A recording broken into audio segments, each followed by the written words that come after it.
প্রায় ১০০টি পণ্যের ভ্যাট বাড়িয়েছে এই সরকার। এতে অন্তর্বর্তী সরকারের ওপর আস্থার চিড় ধরতে শুরু করেছে বলে মন্তব্য করেছেন বিএনপি সিনিয়র যুগ্ম মহাসচিব রুহুল কবির রিজভী। সকালে রাজধানী নয়াপল্টনের কেন্দ্রীয় কার্যালয়ে সংবাদ সম্মেলনে একথা বলেন তিনি। পরে বিএনপি নেতা অভিযোগ করেন, নতুন পাঠ্য বইয়ে আওয়ামী লীগকে হিরো আর বিএনপিকে হেয় প্রতিপন্ন করা হয়েছে।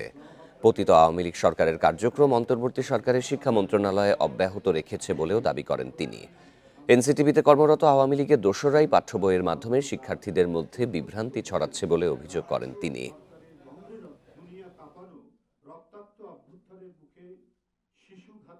প্রায় ১০০টি আইটেমের উপর আপনার ভ্যাট বসেছে।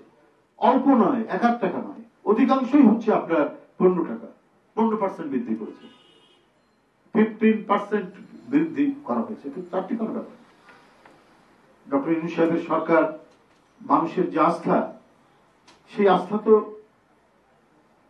এটা চির ধরবে।